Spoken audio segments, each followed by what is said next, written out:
जगाचा म्हणतात जगाच्या कल्याणा संतांच्या विभूती देह कष्टविधी परोपकारी त्यांच्या डोळ्यासमोर जग असतं. आणि या अभंगामध्ये महाराजांनी मागणी मागितली पांडुरंगाकडे की कोणासाठी मागितली, व्यक्तिगत मागितली, जगाच्या कल्याणासाठी मागितली.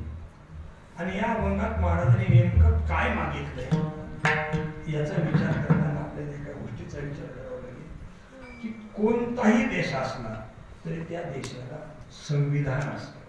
म्हणजे काय असते, घटना असते. त्या घटनेशिवाय संविधानाशिवाय देश चालत नाही.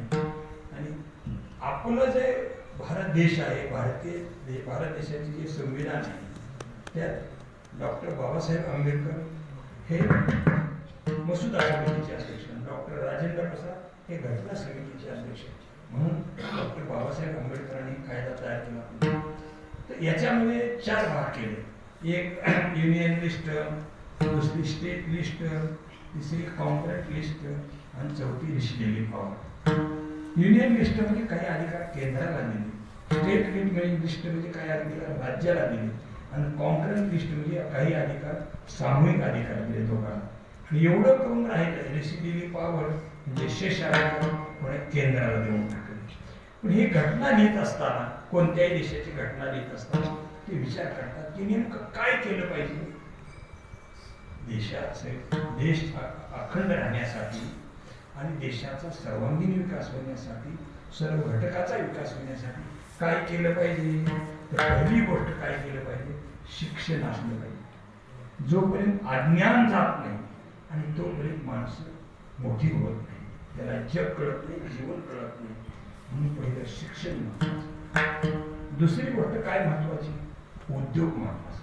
माणूस किती जरी शिकला आणि त्याला पैसा हातात नाही आला तर त्याचं डोकं नाही चालत ना, ते करता येत नाही. म्हणून शिक्षणही पाहिजे, उद्योगही पाहिजे. शिक्षण आहे, पैसा आहे, पण आरोग्य नीट असलं पाहिजे. म्हणजे आरोग्य नीट असलं पाहिजे. आलं लक्षात, आरोग्य नीट आहे पण देशामध्ये शांतता सुव्यवस्था राहण्यासाठी असलं पाहिजे. आणि परदेशी लोकांपासून आपली सुरक्षा करण्यापासून परराष्ट्र खातं असलं पाहिजे. लोकांचं दळणवळण करण्यासाठी सार्वजनिक बांधकाम असलं पाहिजे. लोकांना उजेड असण्यासाठी ऊर्जा खातं असलं पाहिजे. आता का सगळ्याच खात्याचा आढावा घेत नाही. ही नियोजन आहे. आपलं भौतिक जीवन समृद्ध राहण्यासाठी पाहिजे. काय होईल, आपण जर शिक्षण शिकलो तर अज्ञान जाईल. जर उद्योग आणि पैसे आले तर दारिद्र्य जाईल. प्रत्येक गोष्टीचे फळ आहे.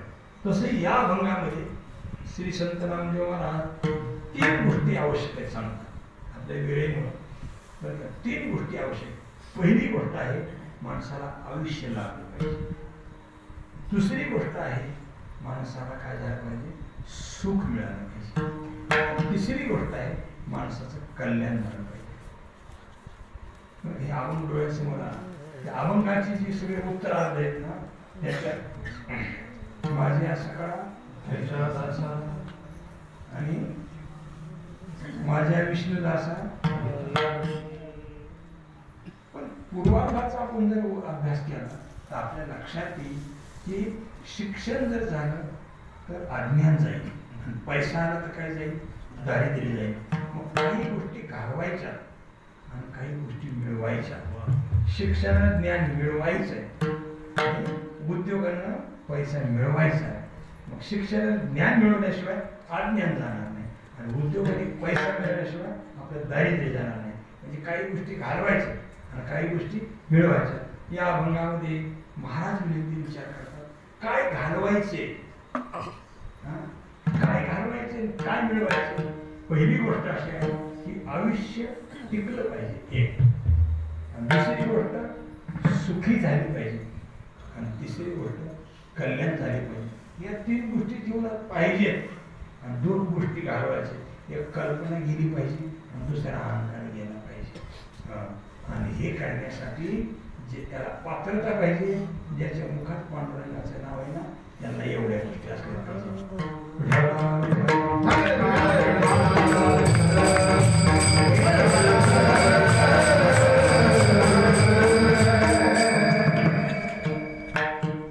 जगामध्ये चांगल्या गोष्टी टिकल्या पाहिजे आणि चुकीच्या गोष्टी गेल्या पाहिजे. एक जगाचा स्वभाव आहे बघा, चांगल्या बरोबर आपोआप वाईट तिथंच जन्म नाही. आपण शेतकरी माणसं, आपण साळ पेरतो, साळच नाही कोकणात पाहत नाही, साळ पेरताना हरक पेरतो का? आता या नव्या पिढीला हरक माहिती नसेल. आपली जुनी माणसं काय असतं, हरक. हरक साळी बरोबर उभंच उभं आणि साळीला दाबीत राहत. काय करीत राहत? दाबीत राहत. ज्वारी पेरताना आपण टाळका पेरतो का ज्वारी पेरतो? पण टाळका उभंच उभं राहतो, उभं ज्वारीला काय करतो? मारित राहतो. तसं निसर्गाचं जगात, जगात जेवढं चांगलं जन्म येतं जगात तितकंच वाईट जन्म आहे. हा जगाचा नियम आहे. आणि मग काय करावं लागतं? साळीच्या पिकाची मेहनत करत असताना हरक उपटून बाजूला टाकावं आणि ज्वारीच्या पिकाची मशागत करत असताना टाळका उपटून बाजूला टाकावं. तसं आपल्या सुद्धा शेतामध्ये, या शरीरूपी शेतामध्ये हे साळीचं पीक, भक्तीचं पीक पेरत असताना अहंकाराचा हरक उगवत असतो. आणि ज्वारीचं पीक पेरल्यानंतर ज्वारी बरोबरच लक्षात ज्ञानाबरोबरच कल्पनेचा टाळका जन्माला येत असतो. कल्पनेचा टाळका ज्वारीला दाबत असतो, म्हणजे ज्ञानाला दाबत असतो. आणि भक्तीच्या पिकाला काय होत असतं? अहंकार दाबत असतो. माऊलीने विचार केला, नामदेव महाराज विचार करता, देवा आमच्या कल्याणासाठी तू एक कर. काय कर? पहिली गोष्ट, चांगल्या गोष्टीला आयुष्य मिळालं पाहिजे. पण नेमकं काय घडतं महाराज? वाईट माणसं मरता मरत नाही आणि चांगली माणसं टिकता टिकत नाही.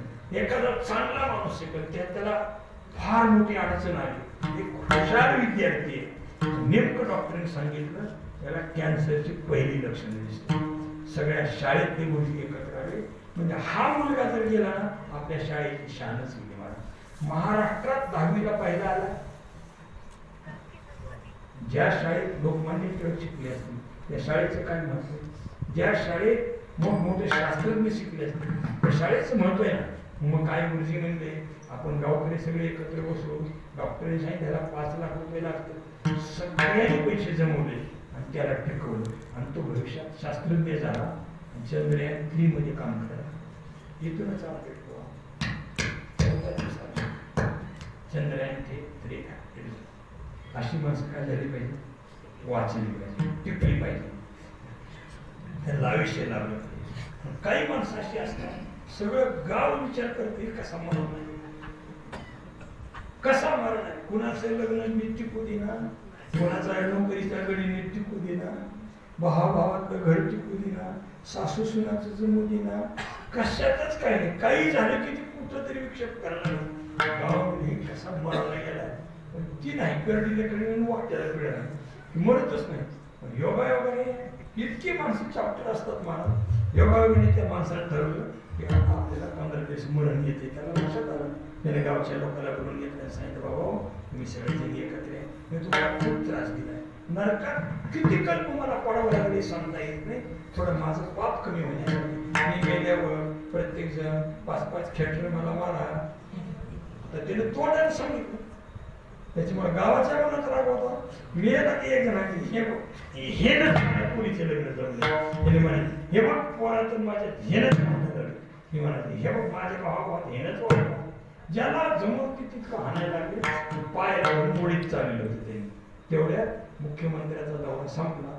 20-25 जागऱ्या गाड्या त्या रोडला चालल्या आणि गावावरच्या कडेला पोलिसांनी ओळख केलं. एकट्या माणसाला सगळं गाव मारायला लागले नाही म्हणून त्यांनी अजून 5-50 गाड्या बोलविल्या आणि 100 गाड्याने अख्खं गाव त्या गाडीत घालून जेलमध्ये गेलं, कारागृहात ठेवलं म्हणून.